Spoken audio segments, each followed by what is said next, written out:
Vamos a iniciar a nuestra reunión del Grupo de Interés Cultural para el día 11 de mayo a las 6 p.m. Hoy el tema es muy interesante. Los 30 años de la Constitución y su repercusión en la vida del país. Y el conferencista, me da mucho gusto tenerlo aquí, amigo, es el doctor Ricaurte Losada Valderrama. El doctor Ricaurte Losada fue senador de Colombia en 3 oportunidades.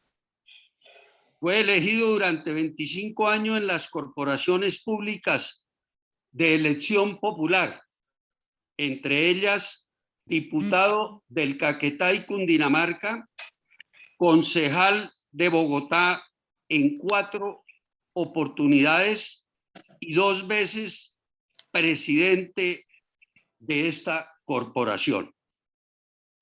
Ricaurte Losada es profesor de Derecho Público en pregrado y posgrado, especializado en pedagogía y docencia universitaria, en Derecho Público, en Relaciones Internacionales y en Ciencias Sociales. Ha escrito múltiples libros, ensayos sobre el poder constituyente, referendo y reforma política, los errores del 91, la Constitución descuartizada, Asamblea Constituyente, el Estado y la Constitución, la justicia al servicio de la política. Muy seguramente. Perdón, apagamos los micrófonos todos, disculpen. Y a raíz de cumplirse el próximo 4 de julio los 30 años de la expedición de la Constitución del 91, prepara una excelente obra que se llama Los errores del 91, 55 reformas en 30 años, una historia de poco alcance y los poderes establecidos de espaldas a una constituyente. También nos acompaña quien va a ser el moderador y coordinador, mi gran amigo y compañero de colegio, el doctor Antonio José Acevedo, abogado de la Universidad Javeriana, profesor de varias universidades de Colombia, de Bucaramanga, de Popayán, ha sido juez, magistrado y un gran ser humano. Además, si lo digo, ¿verdad, Antonio José? Porque es orgullo tuyo y de muchos colombianos que eres el padre de José Manuel Acevedo, el reciente director de noticias de RCN, que lo está haciendo muy bien, por eso me atrevo a mencionarlo. Entonces, sin más preámbulos, Antonio José, tienes la palabra para que nos cuentes un poquitico cómo va a ser la mecánica y ahí ya continúa nuestro gran amigo Ricaurte Losada. Tienes la palabra y a todos, por favor, apaguemos los micrófonos. Gracias. Jorge Felipe, muchas gracias. Muy amable por esa presentación tan generosa en cuanto tiene que ver conmigo, muy merecida en cuanto tiene que ver con el doctor Ricaurte Losada Valderrama. Muy amable por esa mención que ha hecho de José Manuel, quien está tratando de hacer lo mejor posible, de verdad con mucho sentido, sentimiento patrio. Esta conferencia de hoy, aprovechando la erudición del doctor Losada Valderrama, su experiencia en el campo público y particularmente en cuanto tiene que ver en lo legislativo, ya a nivel nacional como senador, a nivel regional como diputado y a nivel distrital o municipal, en los casos en que ha intervenido en los consejos del a que ha hecho mención Jorge Felipe, y particularmente del distrito de Bogotá, nos va a permitir aprovechar de la mejor manera una serie de exposiciones que hará el doctor Ricaurte, de verdad con mucha sapiencia, con mucha experiencia y aprovechando su experiencia en lo académico de una manera muy didáctica para todos. Es una conferencia para abogados, pero para no abogados también. Y entonces nos va a permitir explorar y tomar conciencia de cómo un tema tan importante como es el de la Constitución política, que no sea solamente para estudiantes de derecho, para abogados, jueces, magistrados, sino en general para todos los ciudadanos. Es que definitivamente la Constitución política o Constitución nacional o Carta Fundamental, Carta Política, Norma de Normas, Carta Magna, como se le quiera decir, es un estatuto fundamental en la organización, en el funcionamiento del Estado, y por lo mismo, quienes somos parte de ese Estado debemos conocerla de la mejor manera posible. No solamente para conocer nuestros derechos, sino para conocer también nuestras obligaciones y de esa manera poder cumplir con los deberes que nos correspondan, poder reclamar nuestros derechos y permitir una convivencia entre todos los habitantes del territorio nacional. Es por eso que la Constitución no la podemos tener como un texto de adorno en las bibliotecas de nuestras residencias, de nuestras oficinas o consultorios, sino que es un texto que deberíamos estar frecuentemente consultando por todo lo que acontece a nivel particular, familiar, local o a nivel nacional. Las circunstancias que hoy estamos viviendo nos llevan a que debamos estar muy pendientes, muy atentos a lo que dice la Constitución política para resolver los diferentes asuntos que se presentan diariamente. Esta Constitución ecológica, por la importancia que se le ha dado al medio ambiente en su desarrollo, en su texto, o la Constitución de los Derechos Humanos, como se le ha llamado, también por el contenido que en esa materia trae, pues de verdad es muy interesante, y si bien ha sufrido, como lo dirá el doctor Ricaurte más adelante, con muchas reformas, ya pasan de 50, 55, nos dice el doctor Lozada Valderrama, es algo que vale la pena interiorizar, no es algo que está allá lejos, que algo que tiene que conocer solamente la Corte Constitucional o los jueces constitucionales, los abogados. Insisto, debe ser del conocimiento y del alcance de todos los colombianos. Entonces, ¿qué vamos a aprovechar hoy? El doctor nos va a hacer una presentación haciendo referencia a los antecedentes de esta Constitución política de 1991. Hará una crítica juiciosa sobre los aciertos y errores de esta carta política, para luego llegar al tema de las repercusiones de la Carta Fundamental en nuestra vida diaria. De tal manera que con esa presentación muy rápida y advirtiendo que el doctor Ricaurte hará su exposición y después de ella podremos entonces hacer el planteamiento de los asistentes, a quienes agradecemos, por supuesto, su participación bien activa en este evento, para que el doctor nos pueda contestar estas preguntas. Si llegado el caso, alguien desea hacerlo de viva voz, por supuesto, se le dará la palabra. Tengo el gusto entonces de concederle la palabra al doctor Ricaurte Lozada para que, por favor, haga su disertación. Muchas gracias, doctor Acevedo.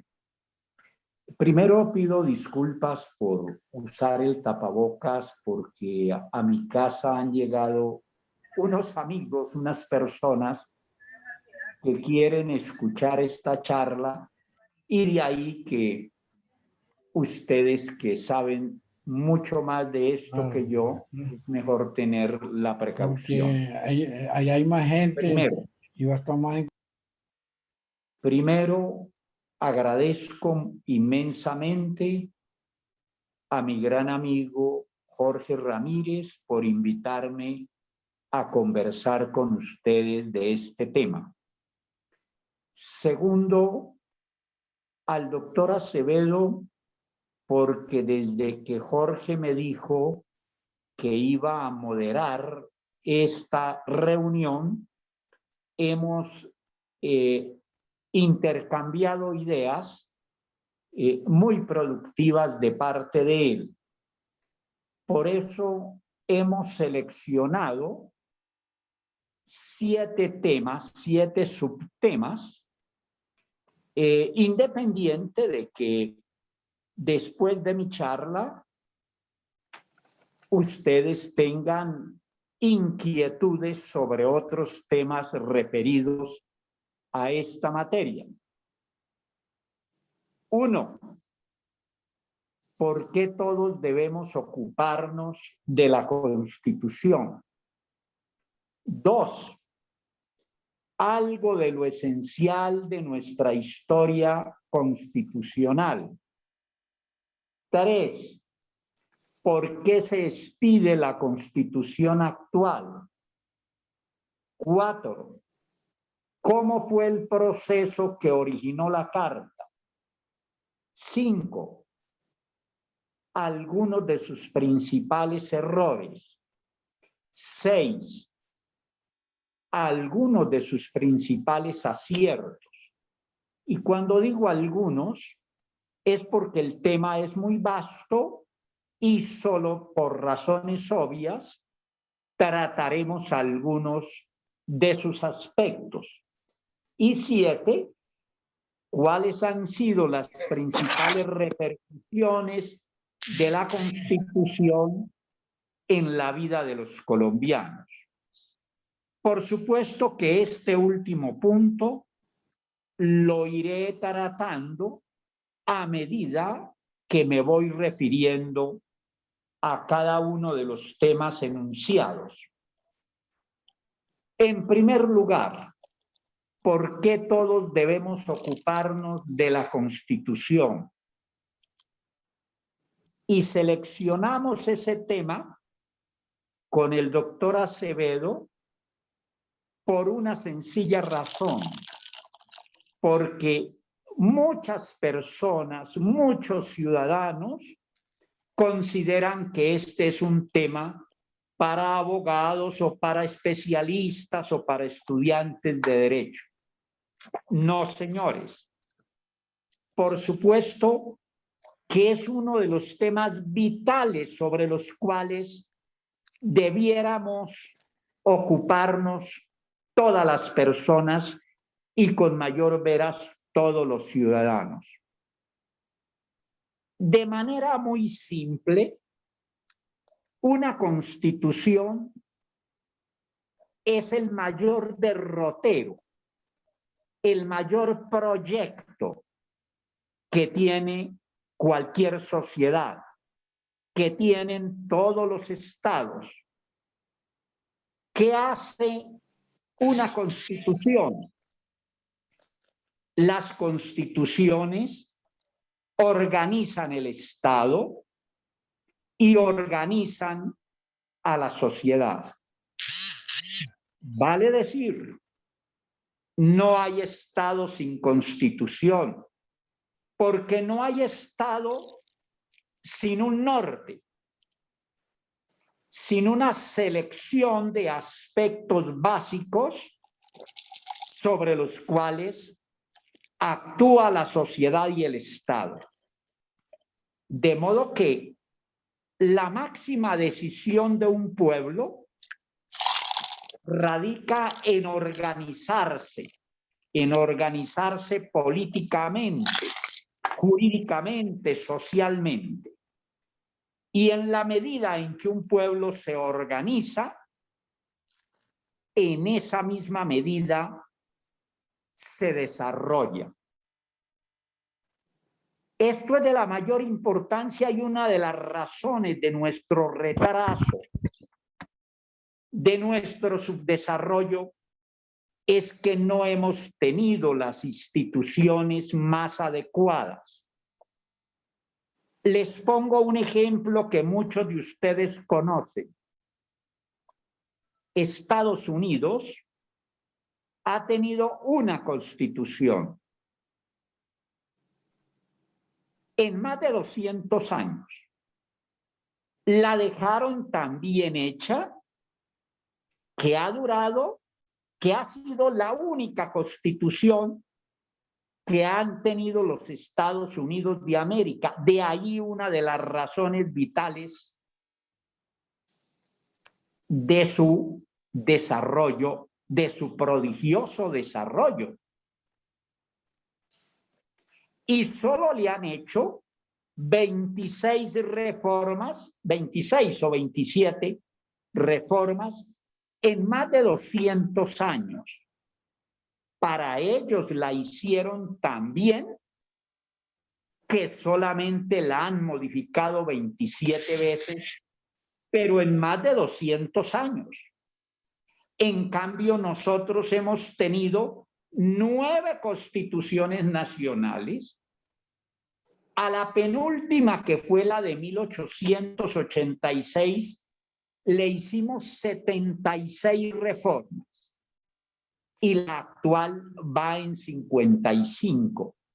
Eso obedece a muchas razones, pero principalmente a que nosotros no las hemos concebido para que duren. Y esa es una principal causa entre las tantas de nuestras guerras, de la violencia y en general del subdesarrollo. Entonces, apreciados asistentes a este encuentro, debemos ser conscientes para difundirlo entre todas las personas que podamos sobre la necesidad de que todo ciudadano se ocupe de este tema. Conclusión sobre este primer punto. Las instituciones son esenciales para la vida y el desarrollo de los pueblos. Y después del Estado, la principal institución es la Constitución política. Por eso la llaman, entre muchas maneras de llamarla, carta de navegación. Segundo punto, de manera rápida, porque aquí apenas les voy a trazar unos aspectos esenciales para que, si nos interesamos más en estos temas, tengamos un marco general que nos permita orientarnos para ser mejores ciudadanos, y cada vez que consigamos en Colombia que haya mejores ciudadanos, entonces tendremos un mejor país. Algo de lo esencial, algo de lo esencial de nuestra historia constitucional.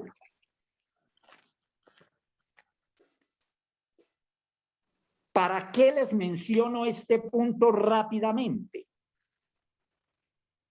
Para que repasemos que hemos tenido una gran inestabilidad institucional que no nos ha permitido desarrollarnos.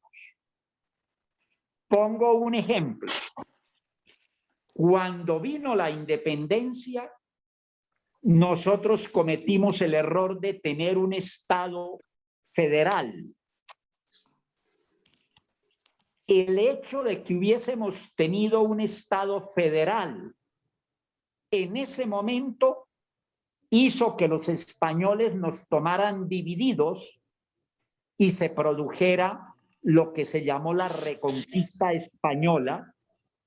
Y si hubiéramos tenido un Estado unitario centralizado en ese momento, de pronto hubiéramos evitado la primera guerra que duró 9 años, la guerra de independencia.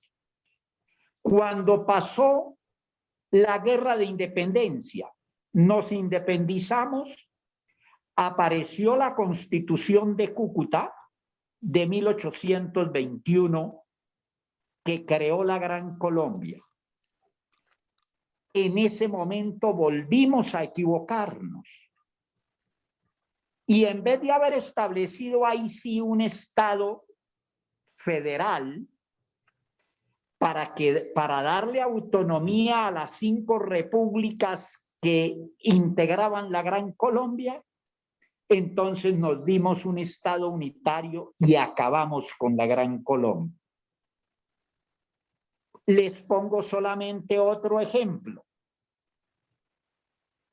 En 1886 tuvimos la penúltima constitución y como veníamos de un federalismo exagerado que entre otras cosas nos hizo perder a Panamá, entonces pasamos de un federalismo exagerado a un centralismo también exagerado que duró 105 años y que ahogó el desarrollo de este país.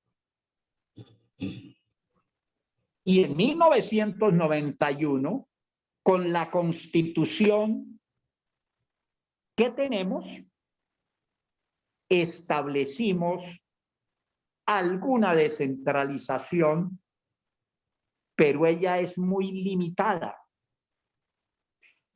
Ese punto ténganlo, apreciados asistentes a este foro, muy presente. ¿Por qué? Porque los países que se desarrollan, que más se desarrollan, tienen una forma de Estado federal. Estados Unidos, Alemania. ¿Por qué? Porque hay que atender a las particularidades de cada región. En ese sentido, yo propongo en mis libros la regionalización del país.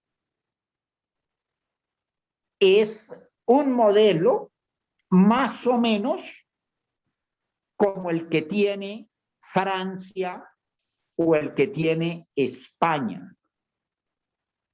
Es el modelo, es la forma de Estado regional. De modo pues que este punto de la historia constitucional lo he incluido por ello. Y para finalizar este aspecto en esta presentación global que pretendo hacerles, tengan presente que la Constitución actual reemplazó, como ustedes lo saben, a la de 1886. Ya era hora de reformarla. Era demasiado centralista entre sus caracterizaciones. Era muy confesional, muy conservadora. Pero para los más interesados, que ojalá fueran todos, tengan presente que fue mejor hecha la Constitución del 86 que la del 91. La del 86 tenía 218 artículos. Esta empezó con 380 y ya va en 400. Y una Constitución, para que dure, debe trazar unos grandes lineamientos. unos grandes principios, unos valores, unas reglas del orden general. Por ejemplo, todavía se enseña el derecho romano. ¿Por qué se enseña el derecho romano? Porque establece unos principios y los principios son eternos. Lo que debe hacer la norma es reconocer los principios. A través de los principios se integra, se interpreta y se construye el derecho. El principio de igualdad no hay que inventarlo. Ese está dado a través del derecho natural. Lo que hay es que no desconocerlo. De modo que estudiar algo, la historia constitucional de Colombia, repasarla, es vital para el entendimiento de lo que nos ha sucedido y sobre todo de lo que nos debe suceder. En este sentido, por ejemplo, debo decirles que los departamentos sirven para muy poco. Ustedes lo saben. Los departamentos no responden a las necesidades y a la realidad sociológica de este país. No hay que proponer acabarlos porque se armaría otra de las guerras que hemos tenido. Pero en el país hay unas regiones, la región andina, la región pacífica, la región de la Amazonía, etcétera. Y no le hemos dado asiento jurídico y político a las regiones. Son los grandes temas de los cuales el país no se ha ocupado como debía hacerse, porque una de las razones entre las tantas de nuestro retraso es que no solucionamos los grandes temas, los grandes problemas nacionales, y ese del ordenamiento territorial es uno que lo repasamos bien a través de nuestra historia constitucional. ¿Por qué se expide la actual Constitución? Entonces, la actual Constitución se expide porque había mucha violencia en el país, mucha inseguridad. Habían asesinado 4 candidatos presidenciales. La anterior, como ya les dije, era demasiado centralista, confesional. Era una exaltación al individualismo y una colcha de retazos a raíz de las 76 reformas que se le habían introducido y no consultaba las necesidades del Estado moderno. Eso les hará ver a ustedes, aspiro que así sea, otro gran tema de este asunto. Es que si a la del 86 se le hicieron 76 reformas, pero en 105 años, esta en 30 años que va a cumplir este 4 de julio se le han introducido 55 que la han desarticulado, la han desvertebrado, y como veremos un poco más adelante, no se han resuelto los problemas con que quedó expedida después de las 55 reformas. Al contrario, los problemas se han agravado. ¿Y cómo fue el proceso que originó la Carta? Ese casi no se conoce. Es indispensable repasarlo. Hay una obra mía que por supuesto les recomiendo. La titulé La justicia al servicio de la política y en ella recopilo un debate que hice en 1992 a la Constitución del 91. Y en ese debate yo mostré cómo en el proceso que dio origen a la actual Constitución se dieron 5 golpes de Estado. Esto, reitero, no es para abogados. Es que la historia de este país hay que repasarla y profundizarla para que de pronto algún día, ojalá más temprano que tarde, seamos capaces de darnos instituciones más adecuadas. Porque como ahora en un momento les hablaré de los errores que tiene la actual Constitución y de sus aciertos, uno de esos errores radicó desde el mismo momento del nacimiento de la actual Constitución. En ese libro que les acabo de mencionar, La justicia al servicio de la política, transcribo aparte del debate que realicé en 1992 en el Senado, que rápidamente les resumo. Primer golpe de Estado se dio cuando se reformó la Constitución a través de acuerdos políticos y a través de la institución del estado de sitio que existía entonces.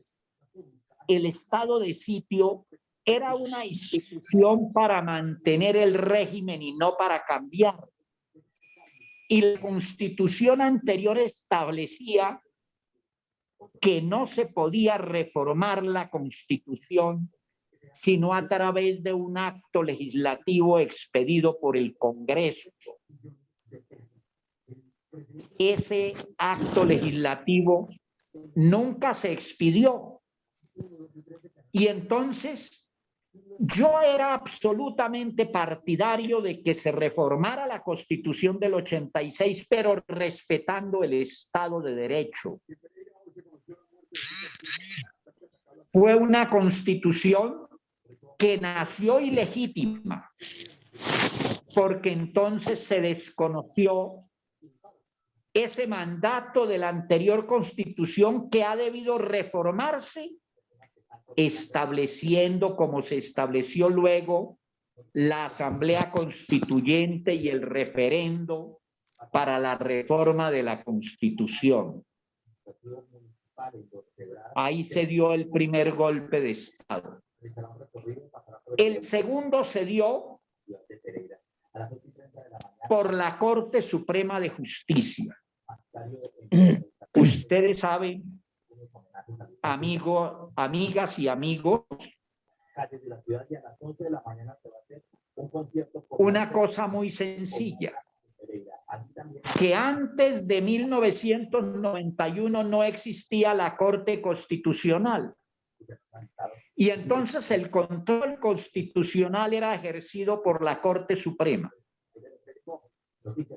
Y entonces la Corte Suprema, al conocer de la convocatoria a la Asamblea, la declaró constitucional mediante la vía de hecho.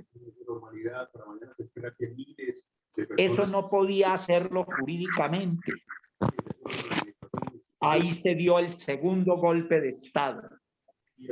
El tercero se da cuando la Asamblea se declara omnímoda. ¿Para qué había sido convocada la Asamblea? Para reformar la Constitución en dos temas esenciales. La Administración de Justicia, que todavía está pendiente de reforma, ven ustedes, se han dado cuenta, no solamente del cartel de la toga, sino de tantos hechos de corrupción de la propia justicia. Entonces, un motivo para la convocatoria de la Asamblea fue el referido a la reforma a la justicia. Y el otro fue el referido.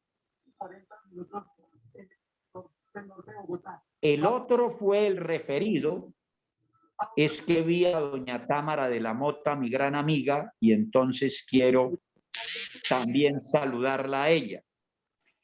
El otro fue el referido a la administración departamental y municipal.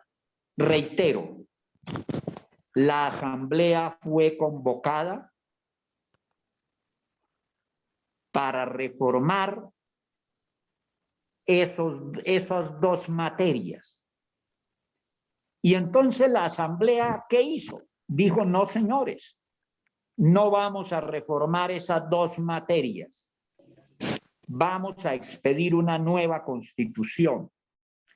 Para eso no había sido convocada.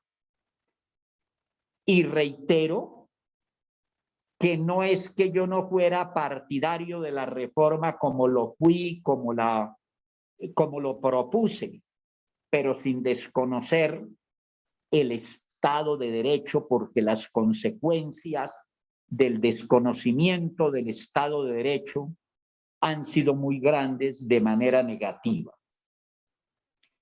Entonces, fuera de que se declara omnímoda la Asamblea no le permite al Congreso ejercer sus funciones. En la práctica se cierra el Congreso. Ahí hubo otro golpe de Estado. El Congreso tiene muchos problemas. Entre las reformas que yo he propuesto para el Congreso hay que volverlo unicameral. Actuaría de manera más efectiva, pero no me voy a ocupar ahora de ese tema. Lo que quiero significarles es que se da otro golpe de Estado, así lo digo en el libro La justicia al servicio de la política, tomado del debate que hice en el Senado por entonces.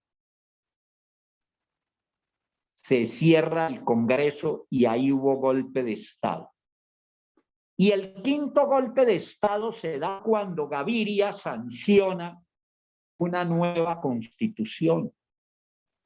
Reitero, una cosa era la necesidad de reformar las instituciones y otra bien distinta que se llevara de tajo el Estado de Derecho como se hizo.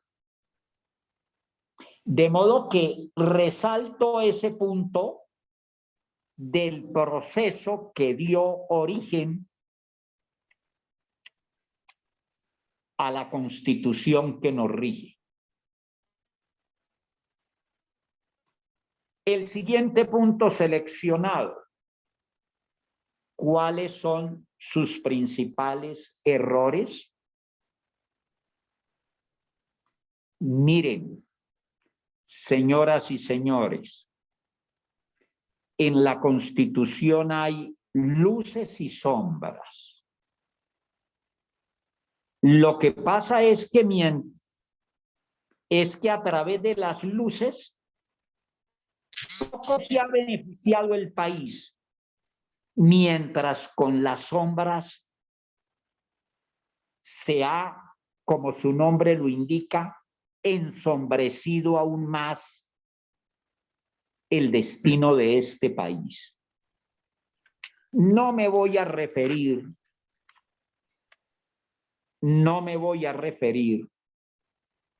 sino a unos ejemplos de los errores y de los aciertos.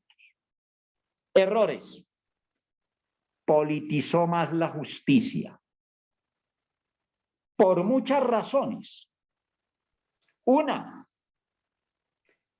le otorgó muchas funciones electorales a los principales organismos de la rama judicial.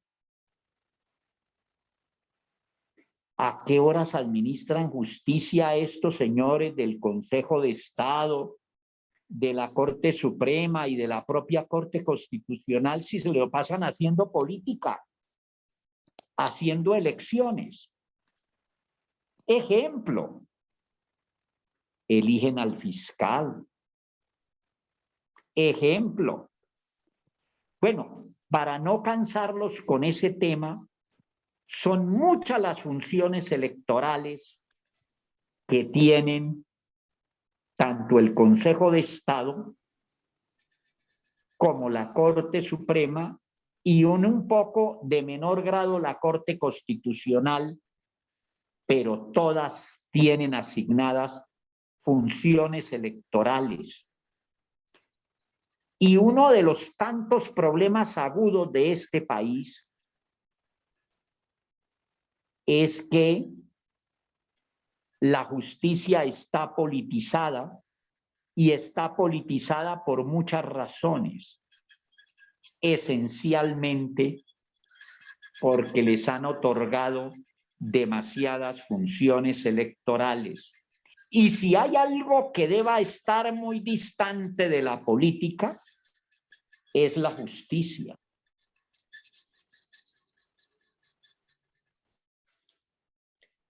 Pero miren, también está politizada porque en el 91 se cometió otro error grave: crear el Consejo Superior de la Judicatura.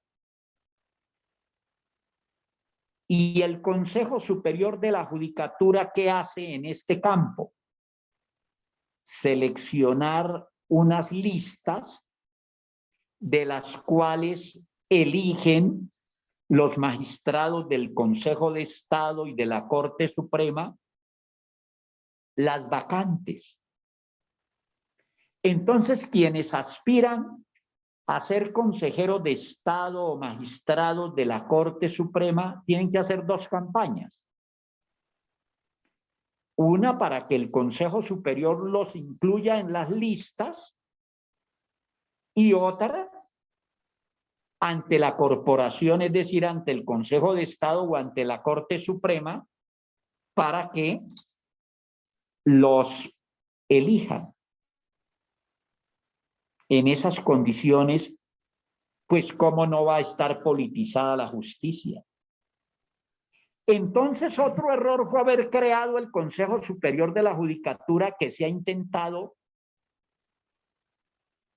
suprimir en varias oportunidades. Es que lo que necesita la justicia es un buen gerente,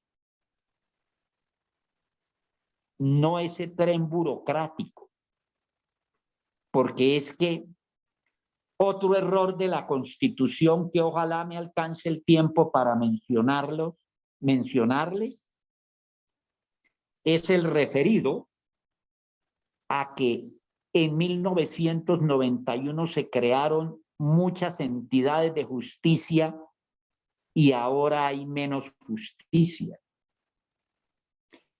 Miren, es tan grave eso que cuando se ha intentado suprimir el Consejo Superior, la Corte Constitucional lo ha revivido. Así pasó con el Acto Legislativo 2 de 2015, que suprimía el Consejo Superior de la Judicatura. La justicia también está politizada porque los magistrados del Consejo de Estado, de la Corte Suprema de Justicia, de la Corte Constitucional, no tienen juez real que los investigue y juzgue.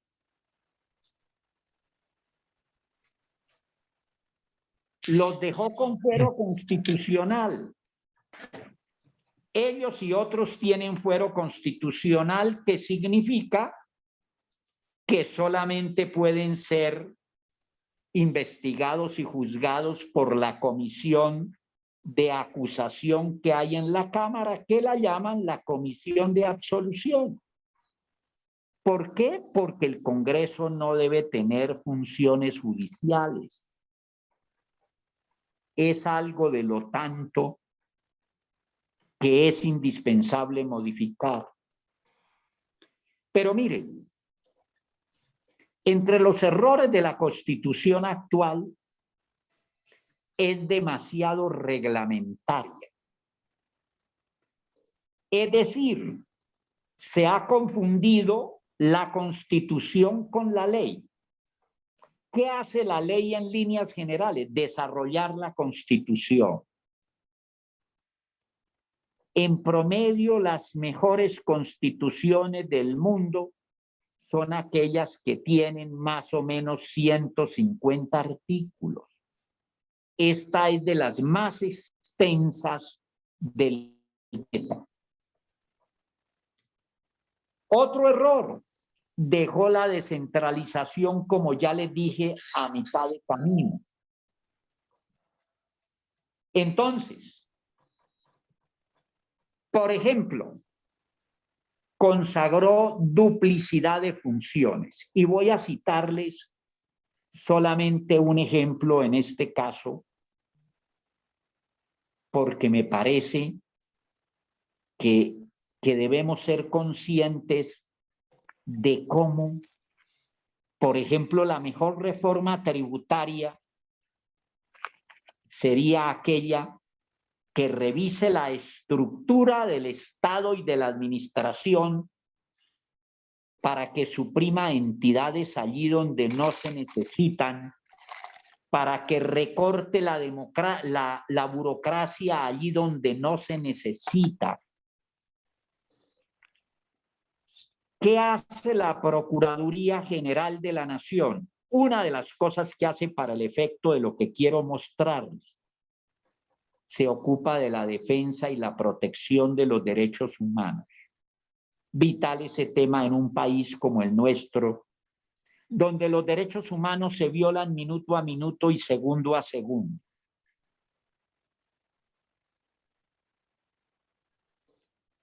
En consecuencia, en la Procuraduría hay muchas procuradurías delegadas para la defensa de los derechos humanos. Y eso mismo hace la Defensoría del Pueblo.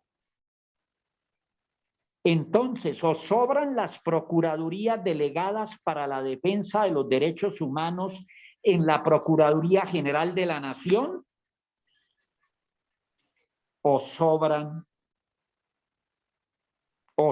la Defensoría del Pueblo. Esa duplicidad de funciones no se compadece en un Estado que ha vivido en constante déficit fiscal y que ahora, a raíz de la pandemia y de todo este descuadernamiento que estamos viviendo, sí que será urgente revisar la estructura del Estado, que no se va a hacer, porque aquí nos ocupamos de la coyuntura, porque generalmente nos ocupamos de los temas menores, descuidando el tratamiento y la solución de las grandes directrices que rijan a la sociedad y al Estado. Tiene la Constitución un modelo económico ecléctico. Combina los tres modelos del sistema capitalista. Combina liberalismo clásico, combina intervencionismo de Estado y combina neoliberalismo. El capitalismo es muy bueno. Hay que impulsarlo, pero el Estado tiene que intervenir adecuadamente, justamente porque así como es de bueno el capitalismo, genera muchas asimetrías. No les menciono más desaciertos para intentar guardar equilibrio en el tratamiento de los desaciertos en relación con los aciertos. Pero como ya les dije, son muchos más los errores que se cometieron en el 91 y que no se han corregido que los aciertos. Pero antes de que se me acabe el tiempo para escucharlos a ustedes, me voy a referir un poco a los aciertos. La Constitución es una constitución garantista. Por ejemplo, ahora que el presidente, que no es una persona experimentada, que desafortunadamente por falta de experiencia ha cometido muchos errores, dejó que un ministro que no sabía cuánto vale un huevo, él puede ser muy capaz y lo es en materia económica, pero dejó que su ministro Carrasquilla presentara un proyecto absolutamente inconveniente, una especie de desafío a la clase media. Entonces, ahora que se ha presentado eso, por ejemplo, ese garantismo se expresa en los principios del sistema tributario.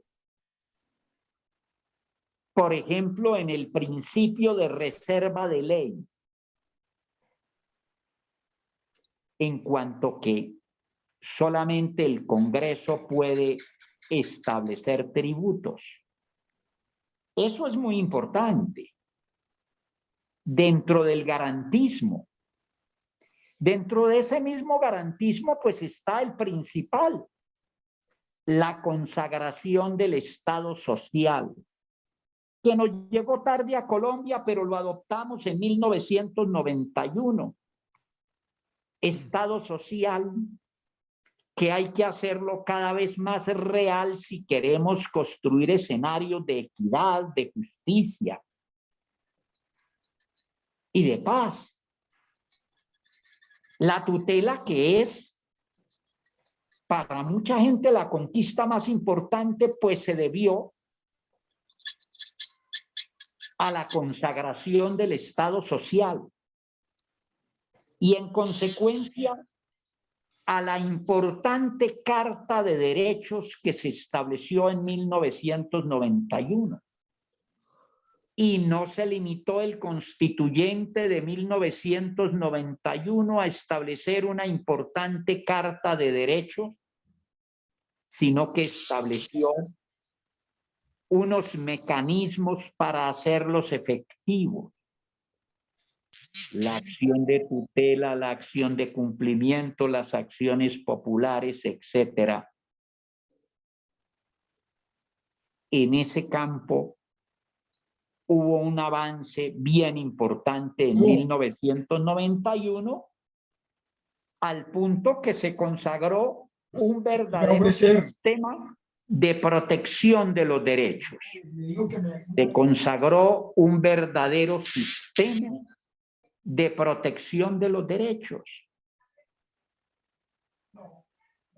Verdadero sistema que no solamente comprende acciones judiciales desde el punto de vista constitucional y legal, sino que le asigna desde el presidente de la República la obligación de proteger los derechos humanos, y esa obligación de proteger los derechos humanos se la asigna también a todas las personas.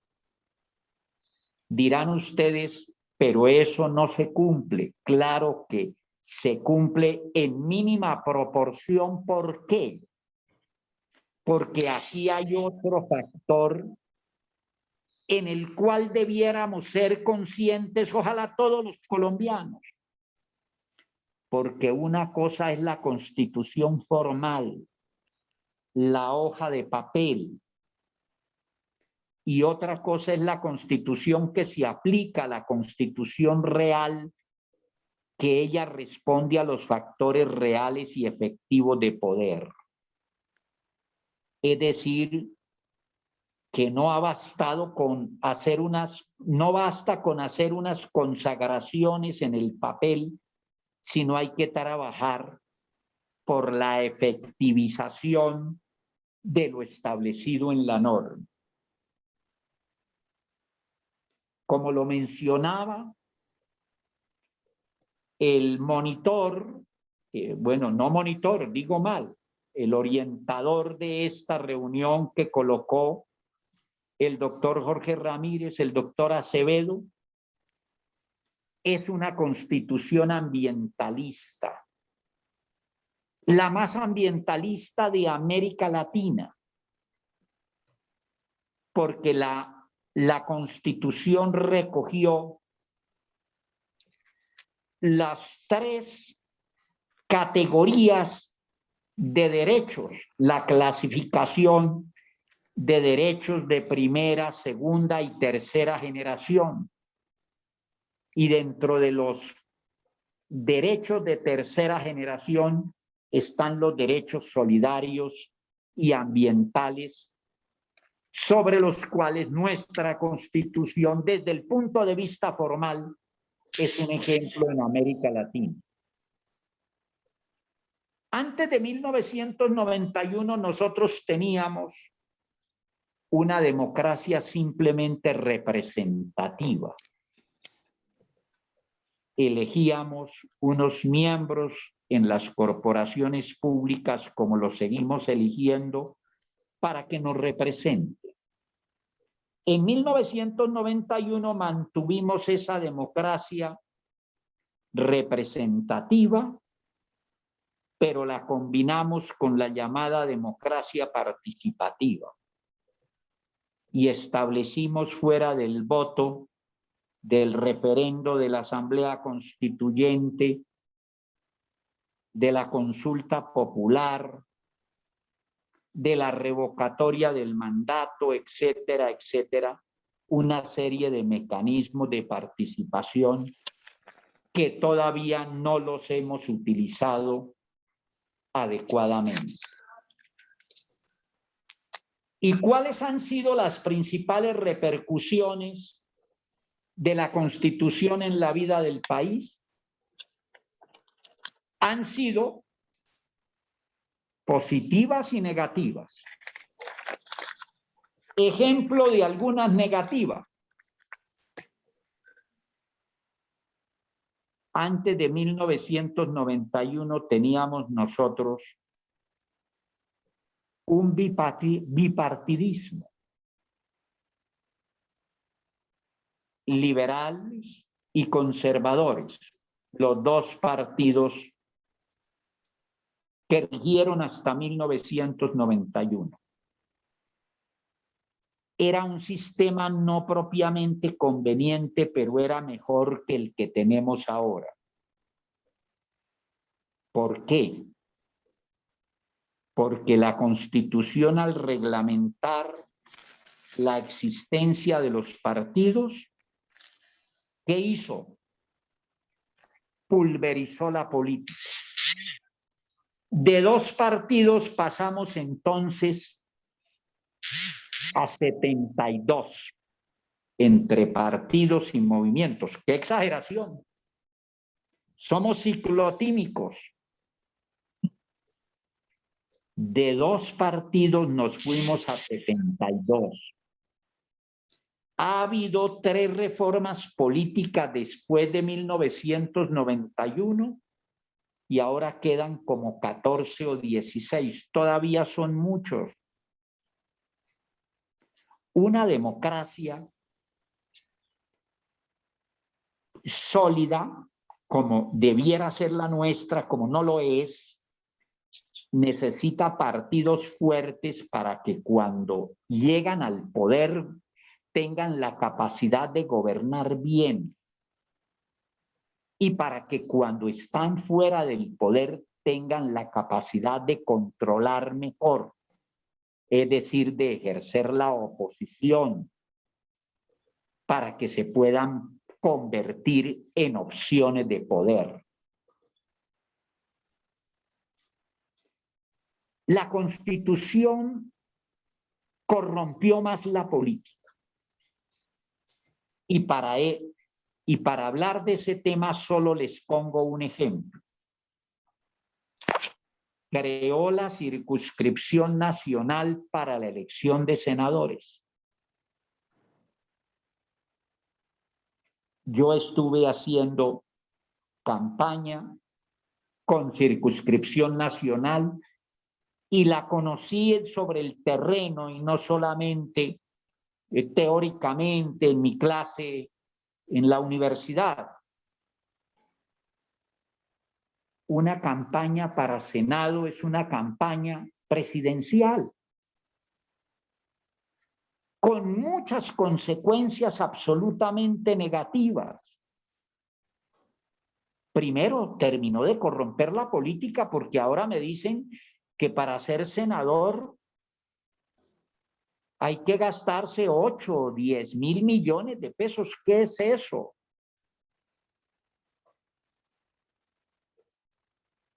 Con otro agravante o con otros agravantes.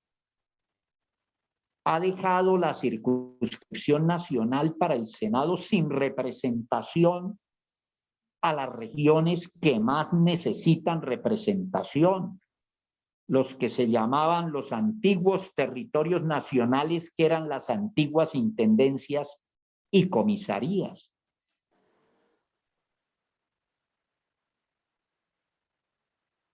Entonces, ese es uno de los tantos aspectos que hay que revisar. Sumado a uno chiquitico, pero que de inmensas repercusiones, por ejemplo, la asignación de los congresistas.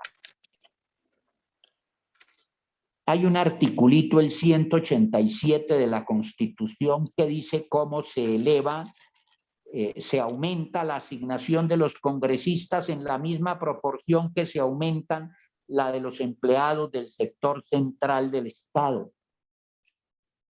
Entonces, esa equivocación que pareciera chiquitica ha hecho que ahora tengan unos sueldos desafiantes frente a los sueldos del resto de colombianos, los que lo tienen. No es lo mismo aumentarle el 7% a un sueldo de 2 millones de pesos, 140.000 pesos, que aumentarle el 7% a un sueldo de 20 millones, 7 por 2, 14, 1.400.000, y por eso van en 30 y pico de millones. Y ese sueldo no se lo van a quitar ellos. Por eso he insistido en algunos de mis libros en que este país necesita una asamblea constituyente, porque muchos de los problemas que tenemos no se van a resolucionar con este paro. Con este paro tendrán que solucionarse muchas cositas, pero menores, porque de las grandes, nuestra miopía de liderazgo generalmente no se ocupa. Eso para ponerles solamente otro ejemplo en este sentido. De modo que la política se corrompió aún más por factores como los que les he mencionado. Pero, por ejemplo, unos errores a los cuales no les paramos bolas, con consecuencias absolutamente negativas. La Constitución estableció gran cantidad de ingresos con destinación específica. Es decir, hay unos presupuestos ya amarrados. Y así sucesivamente. Para no abusar de ustedes y para escucharlos, habría mucho más que decir, pero yo prefiero escuchar las inquietudes de ustedes, las preguntas, que tengan cada uno de ustedes, que tenga el doctor Acevedo, que tenga el doctor Jorge Ramírez, en fin. Termino diciéndoles algo que me parece indispensable en esta coyuntura. El país necesita un gran acuerdo nacional. Y para la efectivización de ese gran acuerdo nacional, no hay otro mecanismo adecuado que el de una asamblea constituyente. ¿Cuál es mi propuesta en ese sentido? Que no va a darse en la realidad, pero uno tiene que plantear las cosas.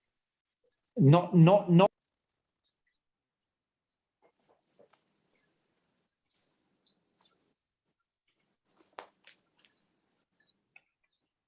Mire, me interrumpía una llamada, pero ya la limité.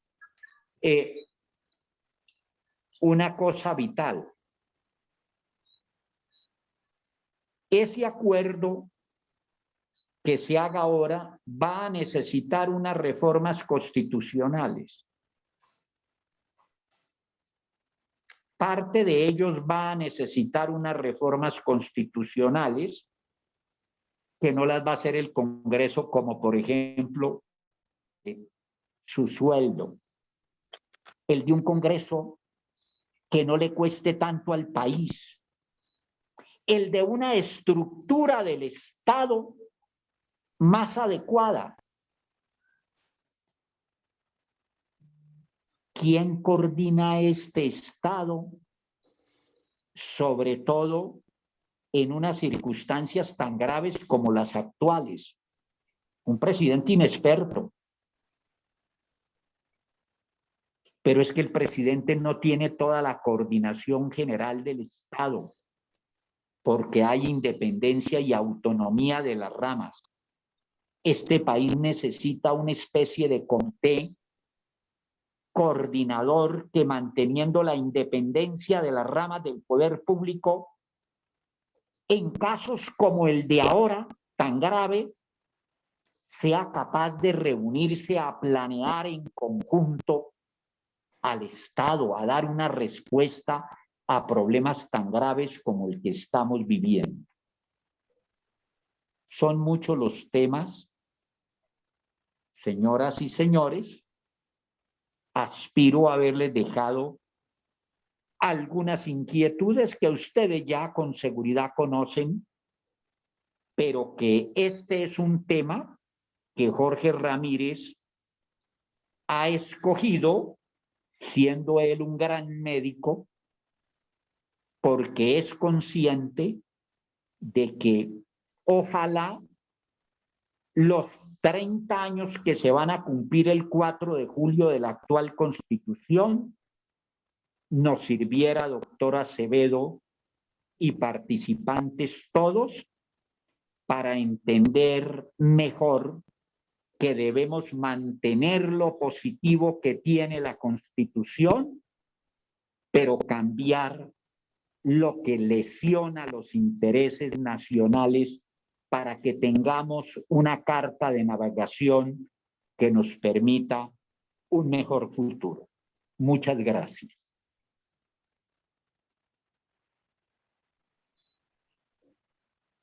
Muy amable, ya lo anunciaba cuando hice la introducción al tema tan interesante de hoy, que usted, con el conocimiento que tiene, con la experiencia que ha asimilado en el curso de los años, podía hacer una disertación muy interesante, y en verdad que lo ha sido. Y ahora, cuando se contesten algunas preguntas, se ratificará aún más esa percepción. Discutible o no, por supuesto, algunos aspectos de los que usted ha planteado, pero en todo caso con una muy buena argumentación. Y de eso se trata cuando en un foro de estos se plantean temas tan sensibles, que se expongan los criterios, pero se digan las razones y los fundamentos de esos planteamientos. Yo quisiera, antes de concederle la palabra a quienes deseen intervenir, no veo hasta ahora en el chat ninguna solicitud. No sé si Jorge Felipe o los asistentes allá tienen alguna inquietud ya registrada, pero de todas maneras hay algo interesante cuando el doctor Ricaurte se refirió a la Constitución de los Estados Unidos de Norteamérica. Y en verdad son solo 7 artículos y 26 o 27 enmiendas que no necesariamente son reformas, sino adiciones a la Constitución. A diferencia de lo que pasó con la Constitución del 86 y lo que ha venido pasando con la Constitución de 1991. Ya va a terminar. Hay un aspecto, doctor Ricaurte, que me parece interesante ver en cuanto usted hacía referencia al pluripartidismo como un inconveniente hoy y la relación que tiene ese fenómeno, esa situación, con el origen mismo de la Asamblea Nacional Constituyente.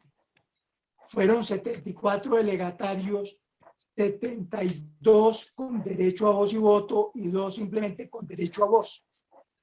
Y al hablar nosotros de ese número de constituyentes o delegatarios, constituyentes derivados, pues naturalmente para pensar cómo en realidad aún mayor que la del 86. Cada quien trató de dejar plasmado un ideario, unos intereses, y eso me parece, y quisiera oír la opinión del doctor sobre ese particular, ha dado origen a ese pluripartismo que si bien es benéfico, el tema de la pluralidad también nos puede convenir. ¿Qué opina usted sobre ese particular, doctor? Pero cambiemos en todo caso, si usted me pide plata para traer Perdón, unas... apagamos los micrófonos. Sí. Disculpe, Leonardo Plata. ¿Podemos apagar micrófonos? Ay, qué pena. Oh. Sí, entonces le decía, doctor Ricaurte, ¿usted qué opina? Entonces, en esa situación y haciendo la relación del número de delegatarios, cada quien trató de dejar allí, de plasmar un ideario, y lo que tenemos hoy día,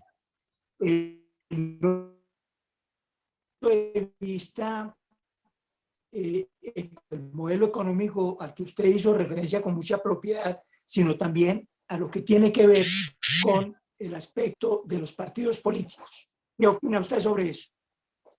Muy bien, doctora Acevedo. Mire, lo primero es que eso que usted dice con mucha razón, que cada cual intentó dejar su propia impronta, se debe a muchos factores, pero el principal es el siguiente.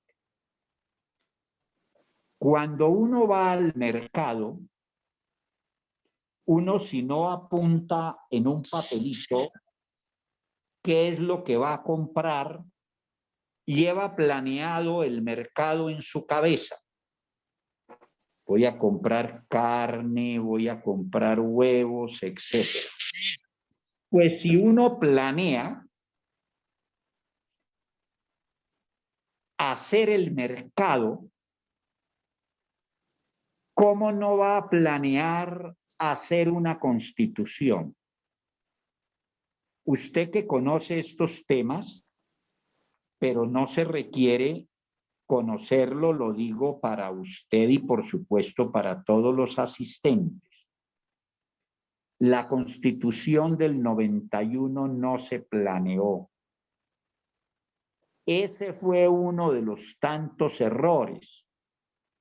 Miren, yo les dije que bajo la concepción de la Constitución anterior, esa del 86 había quedado mejor hecha porque la planearon. ¿Qué hicieron los delegatarios de 1886? Los delegatarios de 1886, usted lo sabe, doctora Acevedo, se pusieron de acuerdo en 18 bases. Y sobre esas bases construyeron la Constitución. Aquí en el 91 no pasó eso. Trabajaron, permítanme la expresión para que quede clara, casi que a la topa tolondra.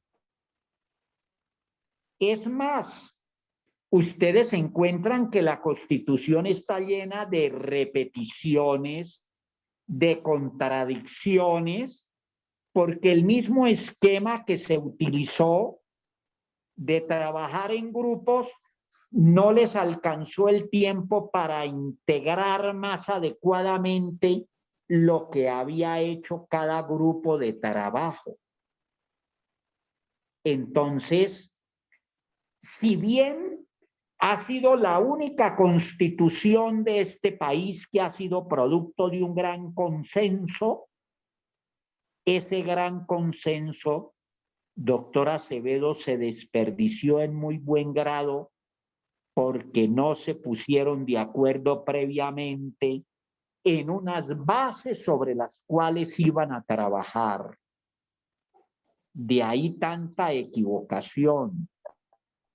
Y de ahí que esas equivocaciones, después de 30 años, en su gran mayoría no se hayan revisado, porque aquí no nos alcanza el tiempo sino para vivir en patria boba. La patria boba sigue vivita.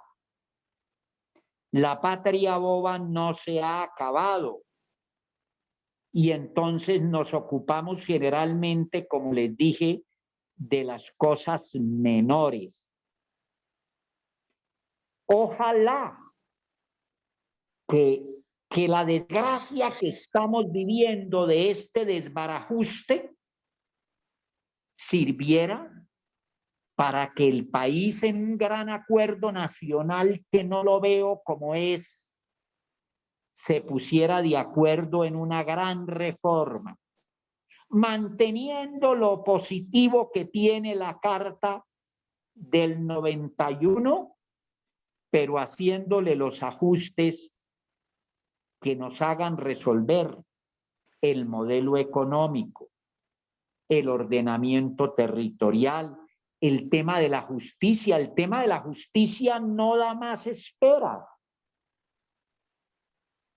Ese desafío de que el señor Ricaurte haya sido condenado por corrupción, habiendo sido presidente de la Corte, y que estén investigados en el cartel de la toga 2 expresidentes más. ¿Cómo va a olvidar este país eso? ¿Y cómo no va a reformar la justicia? Todos estos asuntos, el problema laboral, el problema fiscal, el problema de la miseria, el problema de que tenemos 21 millones de colombianos en la pobreza y el 15% en la miseria absoluta, todo eso tiene que tener una respuesta de fondo y no simplemente un asistencialismo pasajero que no va a solucionar de fondo nuestros problemas.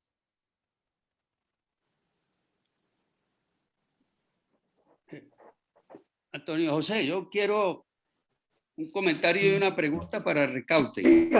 Por favor.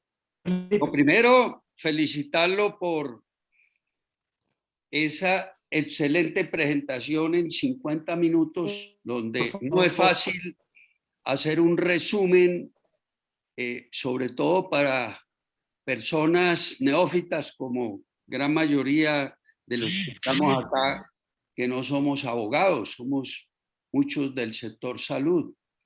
Pero muy interesante y nos dejan cosas muy claras. Yo, el planteamiento de la pregunta es la siguiente.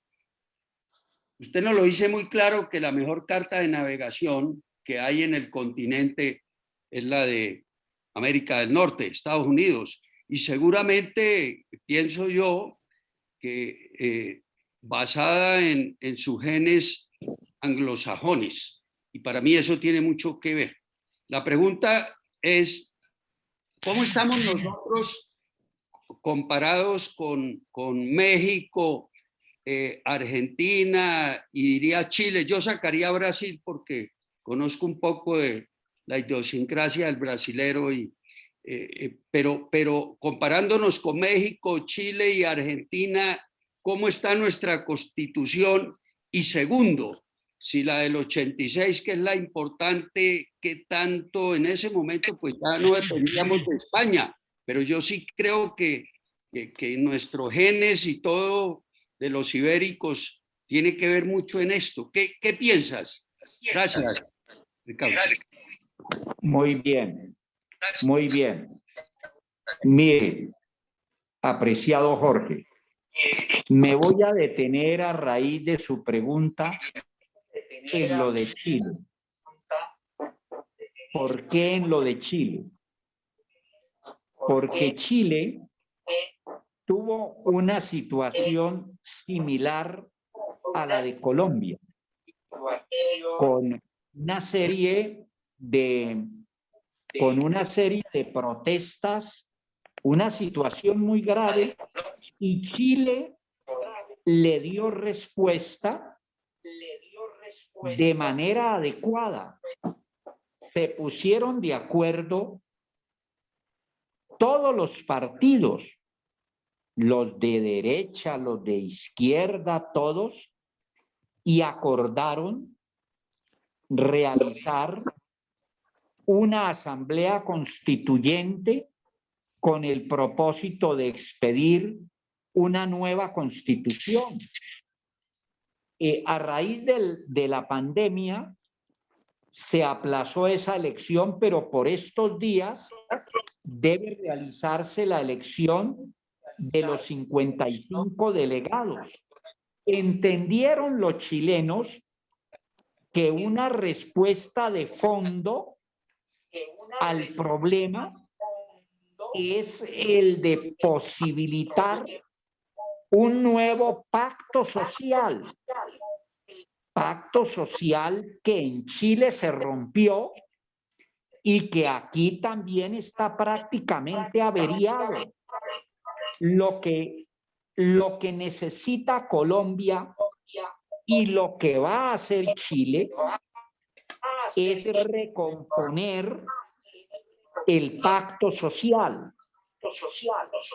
Y esa recomposición del pacto social solamente se va a lograr de verdad en Chile y debiera suceder en Colombia a través de una asamblea constituyente.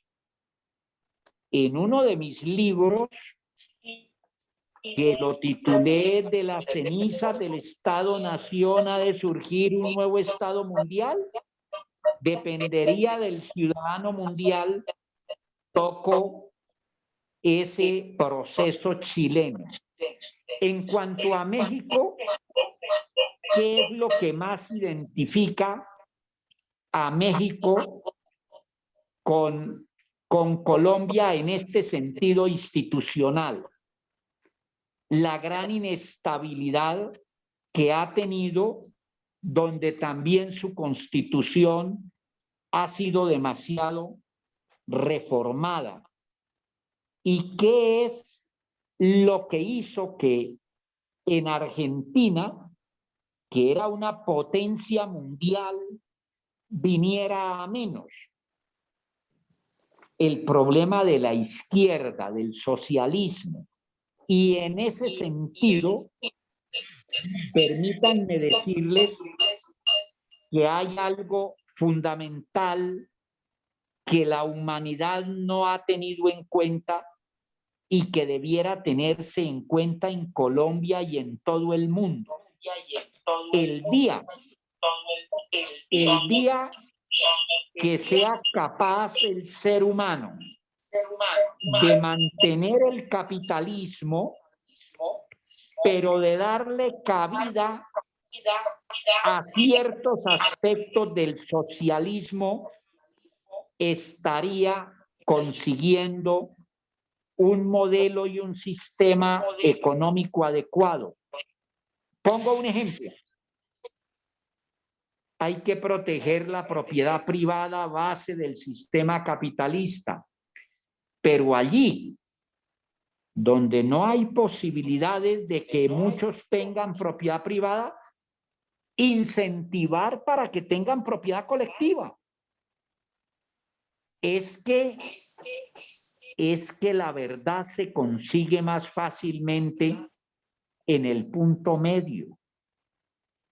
Y toda esa izquierda mal manejada de Argentina la llevó a despojarse de ser una potencia mundial como lo era, y un país completamente desarrollado ha venido a mucho menos.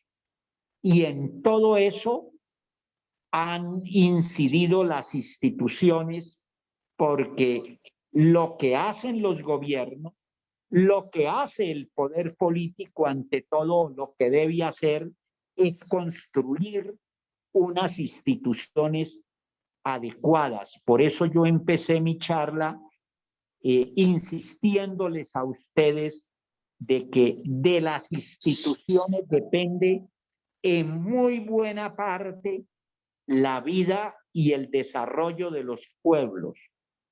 Sí, pero a eso hay que sumarle, doctora Acevedo, otra cosa.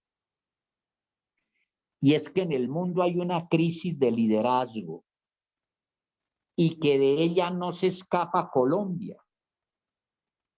El hecho de que a nosotros, o mejor, el hecho de que en Colombia se hubiera elegido un presidente absolutamente inexperto, eso lo estamos pagando. Pero la crisis de liderazgo es mundial. Yo me aterro cómo los ciudadanos de Estados Unidos fueron capaces de elegir a Trump. Y ahora que mencionábamos a Duque, miren ustedes la gran diferencia entre Biden y Duque. Decían, ese viejito no va a tener suficiente vitalidad para gobernar a la primera potencia del mundo. Noten ustedes algo que me parece vital.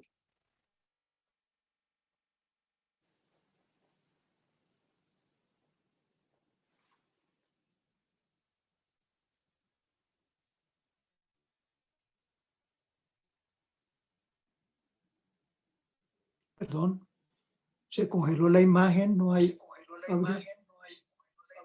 Nos quedamos sin oír a Ricaurte. Sí, señor, estamos con esa falla.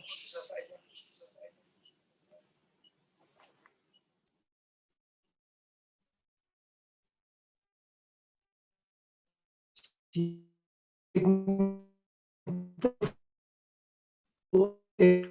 Ya regresé, es que me sacó el sistema. Por chat. ¿Ya me escuchan de nuevo? Sí, Ricaurte, estabas empezando a hablar de Biden. Sí, señor. Sí, entonces les decía, miren la gran diferencia, hablando de la crisis de liderazgo entre el señor Biden y el señor Duque. Biden ha hablado una vez a la nación. El presidente Duque no entendió lo suficiente que es el jefe de Estado y jefe de gobierno, y se puso a hacer un programa de televisión que le quitaba demasiado tiempo. Entonces, en todo esto, por supuesto, incide el hecho de que en el mundo hay una crisis de liderazgo que el mundo tendrá que superar, además de que hizo crisis el Estado Nacional, que no responde a las necesidades del presente y mucho menos está en capacidad de responder a las necesidades del futuro. De modo pues que si he mencionado ese hecho, es para referirnos también a que de las instituciones no depende.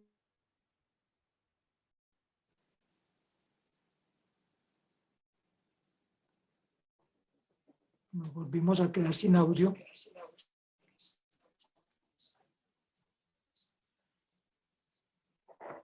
En Colombia, cuando hablaban los presidentes, era noticia y había expectativa de escuchar al presidente. El presidente Duque, y lo digo con el respeto que merece no solamente su persona, sino la institución presidencial, apenas está entendiendo eso. Miren ustedes que el lunes se fue a la madrugada para Cali, cuando ha debido ir en el día, pero hace mucho tiempo antes. Hoy ya fue en el día. Se le olvidó al señor presidente Duque en ese caso, que es el jefe de las fuerzas militares y que tiene que cuidar su vida no solamente por él, sino por los colombianos. Pero que además de eso tiene que correr ciertos riesgos porque hay que gobernar al país y con mayor razón en una situación tan grave como la que estamos viviendo, al punto de que se había negado a aceptar que hay que hacer unos acuerdos, que hay que negociar. La política es ante todo concertación. La política es diálogo. La política es la posibilidad, si es democrática, de confrontar tesis y de ponerse de acuerdo en medio de la diferencia. Y eso hasta ahora lo está entendiendo el señor presidente. ¿Por qué menciono eso? Para ligarlo con nuestro tema de esta noche. Para reiterarles, nuestra Constitución necesita mantenerse en lo positivo que tiene y en lo negativo que tiene, donde apenas les mencioné unos ejemplos.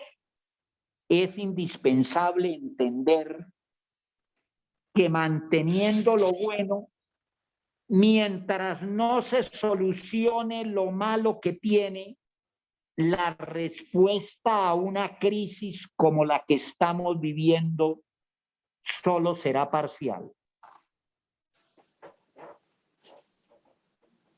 Muchas gracias, doctor Ricaurte. ¿Alguna inquietud, alguna pregunta? Bueno, si no está por ahora, yo tengo dos inquietudes. Una tiene que ver, aprovechando la buena asistencia de médicos, doctor, vale la Doctora Acevedo, se le está yendo el sonido. en torno al tema de derechos y cómo antes era derecho por conexión, ahora ya al nivel que... ¿Qué opina sobre eso, doctor? Doctora Acevedo, le ruego repetirme porque se le escuchó de manera interrumpida. Caramba, sí, con mucho gusto.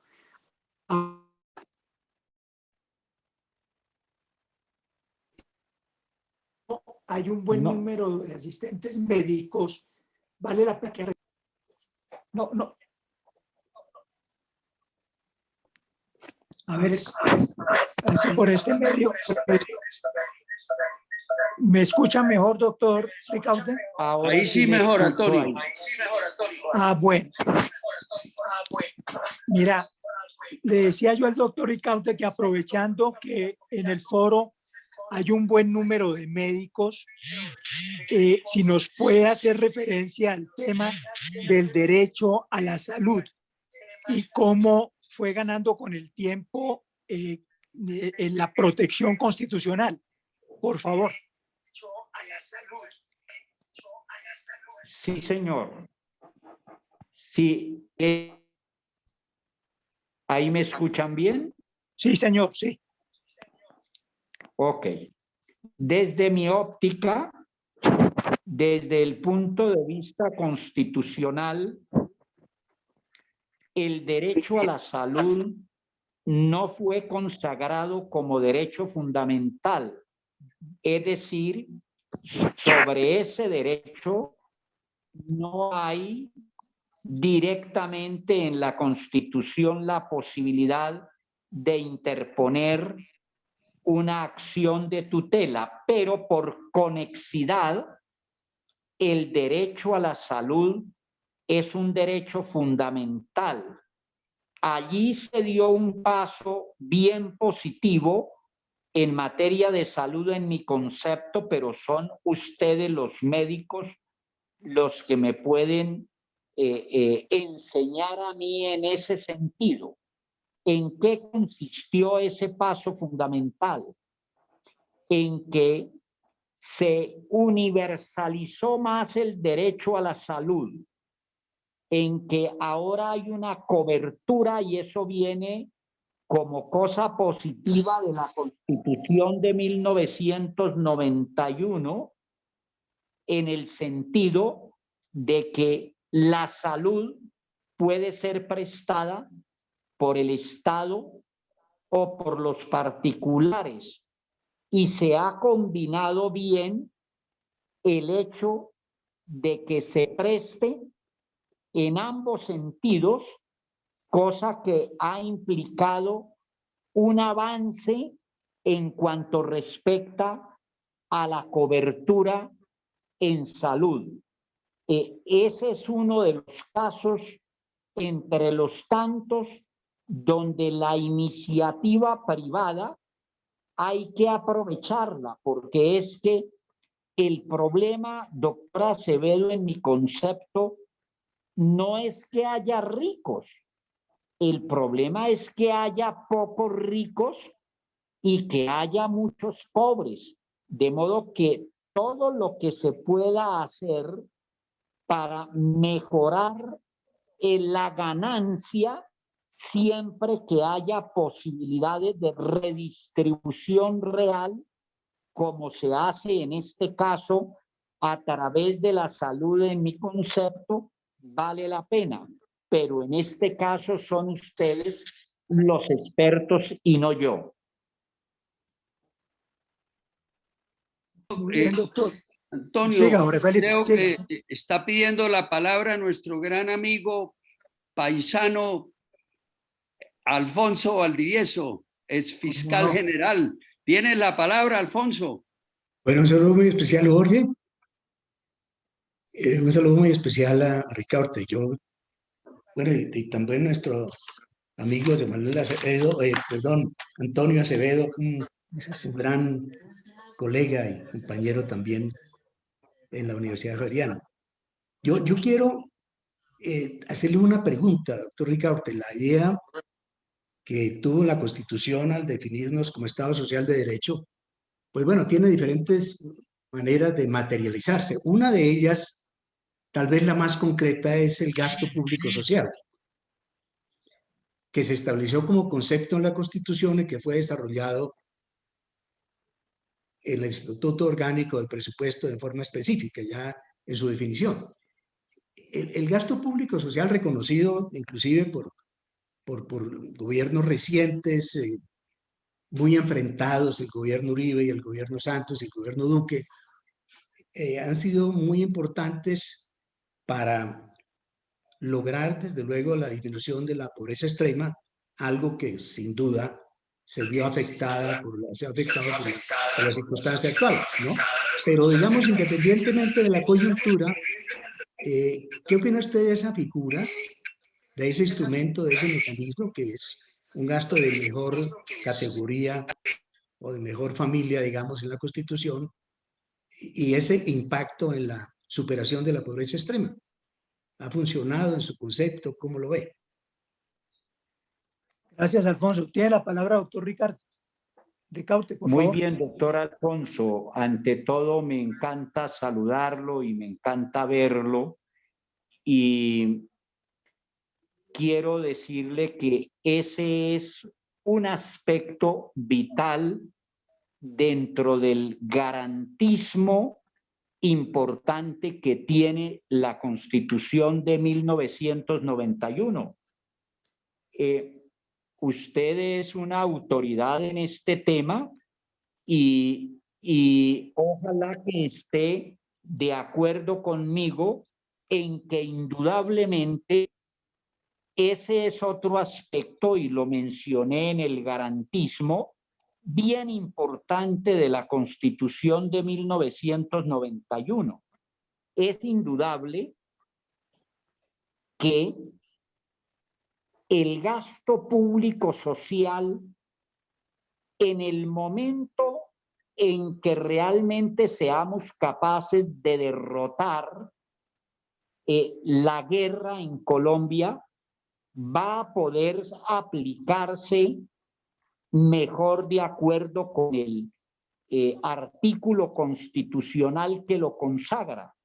Mientras tanto, usted lo sabe, que ese gasto público está limitado por esa circunstancia, pero indudablemente que la prioridad en el gasto público social ha sido una prioridad, por ejemplo, del presidente Duque, y ella está bien que se dé porque es indispensable en esta coyuntura. Lo que pasa es que el asistencialismo que produce la prioridad del gasto público social tiene que tener unas limitantes, porque la mejor manera de darle prioridad, de que exista mayor prioridad social, es de que se genere empleo, porque el asistencialismo tiene unos límites desde el punto de vista fiscal, y porque el asistencialismo desvirtúa, desincentiva el trabajo. Hay muchos colombianos que, debido a ese asistencialismo y a esa prioridad que se le ha dado de manera muy importante a raíz de la Constitución del gasto público social, ha hecho que mucha gente se recueste de manera zángana, por así decirlo, frente al Estado, para trabajar menos e intentar recibir algo del Estado. Muchas gracias, doctor Ricaurte. Gracias, Alfonso, por su participación también. Bueno, ¿alguna otra inquietud? Si no, yo tengo una para el doctor Jorge. ¿Cómo estamos, Jorge Felipe? ¿Tenemos algún tiempo para formular otra pregunta? Antonio, 12 minutos tenemos. Bueno, muchas gracias. No hay problema. Bueno, mira, doctor Ricaurte, habla usted de la conveniencia de la convocatoria de una asamblea constituyente. Con la experiencia que tuvimos en el año 90, con esta convocatoria a una asamblea constitucional o constituyente, que luego fue Asamblea Nacional Constituyente, y que en realidad nos sorprendió a muchos colombianos, porque en lugar de ir a reformar temas puntuales como el de la justicia o del Congreso, terminó reformando o haciendo una constitución general, total, pues abarcó temas que no estaban previstos. Le pregunto, los riesgos en el caso de una convocatoria como la que usted sugiere, que podamos vernos sorprendidos en un momento dado. ¿Qué pasaría, doctor, ahí en ese caso? ¿Cómo se podría controlar que no se vaya a extralimitar en un momento dado las funciones de ese constituyente derivado? Muy bien, doctor Acevedo. Excelente pregunta. Son dos escenarios completamente distintos. El primer escenario, el de 1991, es que no había la consagración constitucional de la posibilidad de reformar la Constitución, sino a través del Congreso mediante acto legislativo. De ahí que hubiese nacido la Constitución, en mi concepto, de manera espuria. Pero caso bien distinto es el de ahora, porque resulta que ahora la Constitución establece en el título 13 los mecanismos de reforma y el artículo 376 concretamente de la Constitución establece los mecanismos y en el caso de la Asamblea Constituyente consagra que al convocarse una Asamblea Constituyente debe determinarse en la ley que le dé paso a la Asamblea cuál es el tiempo, el periodo, cuál es el temario que se va a emplear, es decir, se establecen las condiciones claras para la realización de la Asamblea. Entonces, por ejemplo, si el país decidiera, vamos a hacer una constituyente para reformar la justicia, para disminuir el sueldo no solamente de los congresistas, sino de los sueldos superiores en el Estado. Es decir, la ley establecería el temario y eso tendría control constitucional por parte de la Corte Constitucional. Es por eso que los escenarios son bien distintos y que no habría el riesgo al que se llegó con la Constitución de 1991. El problema es otro. El problema es que realizar una asamblea constituyente es muy difícil. El doctor Alfonso lo sabe muy bien. ¿Por qué? Porque se requiere primero una ley que le dé paso a la asamblea. Y se requieren dos elecciones. Una para que el pueblo decida se realiza la asamblea y otra para que se elijan los miembros de ella. Ese es uno de los tantos aspectos que hay que modificar para darle posibilidad a que sea el pueblo el que con un porcentaje, por ejemplo, del 25% del censo electoral, se pueda convocar a asamblea constituyente. Mire, es que en esto hay mucho que revisar. Yo soy partidario del proceso de paz que se hizo con las FARC, pero advertí no pisoteando el Estado de Derecho. ¿Qué se hizo en el fondo con ese proceso, doctor Acevedo y amigos del foro? Algo bien grave. En 1991 se desbordaron las facultades, pero al fin y al cabo tenía una procedencia más legítima.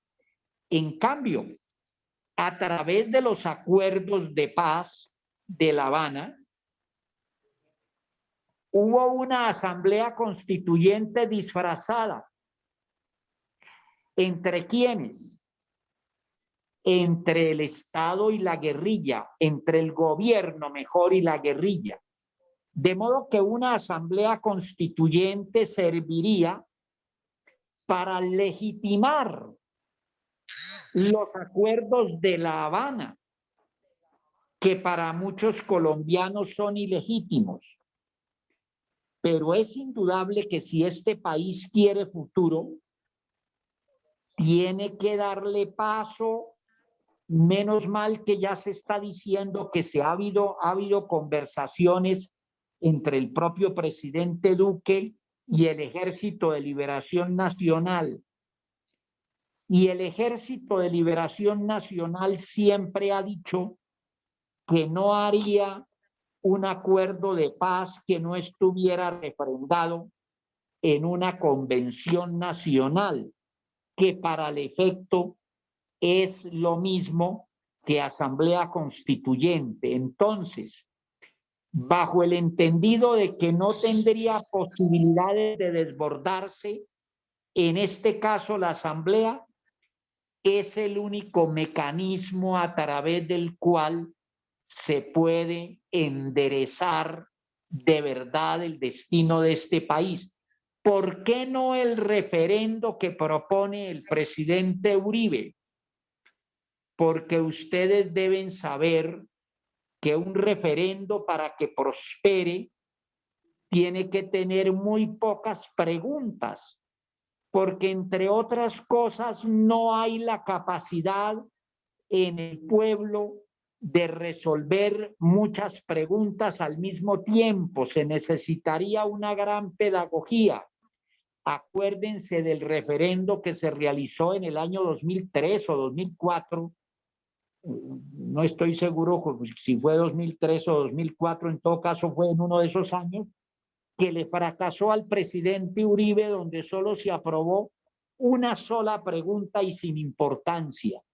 De modo que se equivoca el señor presidente Uribe al proponerle al país un referendo, porque a través de un referendo no se pueden solucionar materias tan graves como el de la injusticia, como la politización de la justicia, etcétera. Se requiere una asamblea constituyente que puede ser para reformar la Constitución o para expedir una nueva.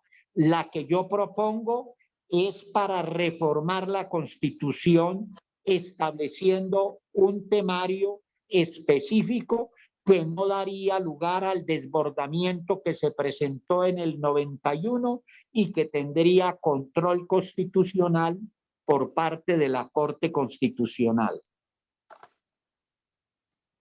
Muchas gracias, doctor Ricaurte. Muy clara la respuesta. ¿Alguna otra inquietud, Jorge Felipe? Yo creo, Antonio, que nos quedan 3 minutos antes de dar por terminado y los agradecimientos. Les quiero hacer un anuncio que es sobre la próxima reunión que tendremos el martes 18 de mayo a las 6 de la tarde. Un tema que nos va a refrescar y a relajar un poco. Y el nombre de la conferencia es Un mundo para ver, imágenes de vida de un fotógrafo aficionado. Este fotógrafo aficionado, que ya les voy a decir quién es, puedo decir que ha recorrido bastante mundo, tiene más de 30.000 fotografías tomadas por él, es su hobby, por eso es un fotógrafo aficionado, y nos va a hacer una presentación de imágenes que nos van a gustar mucho, obviamente muchas de Colombia, pero también del resto del mundo. Este fotógrafo es José Luis Ramírez, mi hermano, quien vive en Washington, y este es uno de los hobbies de él, la fotografía, y lo vamos a hacer de esa forma. Qué bueno. Sí, están todos invitados. Bueno, ya para terminar y quedando 2 minutos, no me queda más que, primero, un agradecimiento a todos los asistentes. Segundo, especialmente mis 2 amigos, Ricaurte y Antonio José, por esta excelente conversatorio, la forma como desarrolló las preguntas, los comentarios, los mensajes claros que nos quedaron a todos. Yo pienso que muy en coyuntura de lo que estamos viviendo en este momento, que como lo dijo Ricaurte, la situación es bastante complicada, difícil. Hoy las noticias por el tema del COVID nada alentadoras. Bogotá un 96-97% de ocupación de las UCIs. No he visto hoy número de muertos, pero pues debe estar, y de nuevos contagios, debe estar muy cercano a los 500. Preocupante, porque lo que nos espera en estos 15 días, precisamente con las manifestaciones y la poca utilización de las medidas no contagiantes, de aislamiento, del tapabocas, de todo lo que sabemos, pues nos esperan, para mí como médico, sin ser epidemiólogo, pero esto es de lógica, unas 2 semanas difíciles de contagios y de muertes. Entonces, pues, Ricaurte, muchas gracias. Este grupo es un grupo grande de diferentes áreas del saber. Obviamente hay varios médicos, pero también hay varios abogados, empresarios, de todo. Y verdad que seguramente en poco tiempo te vamos a invitar y posiblemente va a ser para que nos hables sobre este libro que estás terminando de escribir. No sé si quieras decir unas palabras finales, Ricaurte, antes de cerrar este excelente conversatorio. Claro, mi querido Jorge. Primero que todo, agradecerte por tu invitación. He estado muy contento de poder conversar con ustedes. Muchas gracias, Jorge, por la invitación. Muchas gracias al doctor Acevedo, porque intercambiamos en 2 o 3 charlas antes de este conversatorio sobre algunos de los temas que hemos tocado esta noche.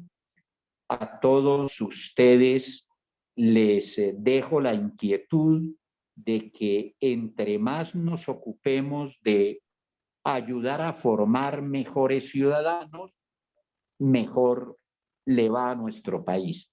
Gracias a todos y feliz noche. Jorge, yo también quisiera darle las gracias al doctor Ricaurte por su amabilidad. Antes de la conferencia y dentro de la misma, sabía que iba a ser de la mayor utilidad e importancia. Se lo advertí, doctor Ricaurte, y así ha sido. De verdad, muy amable por su gentileza. Jorge Felipe, gracias por su invitación. Atendí esta cortesía suya porque estoy convencido de la bondad de las actividades de interés cultural que desarrolla CECIMIN, lideradas por Jorge Felipe. Igualmente a todos los asistentes muy queridos. Muchas gracias. Muchas gracias a todos. Descansen. Muchas gracias, Alfonso, Bueno, por la muchas gracias. intervención. Adiós, luego. Alfonso. Hasta luego, hasta luego. Los espero en 8 días en un tema completamente diferente. Gracias. Bueno. Muchísimas gracias. Hasta luego. Gracias, Hasta pronto. Marta. Gracias, Adiós, hasta adiós. luego.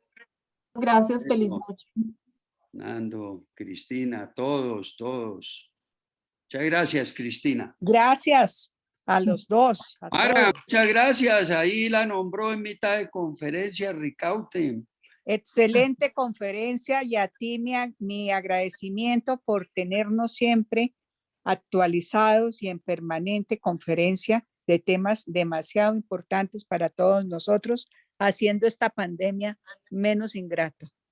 Gracias. Actualizado, tú eres la que nos tienes a nosotros todos los días con esas excelentes noticias cada ratico que nos das. Muchas gracias.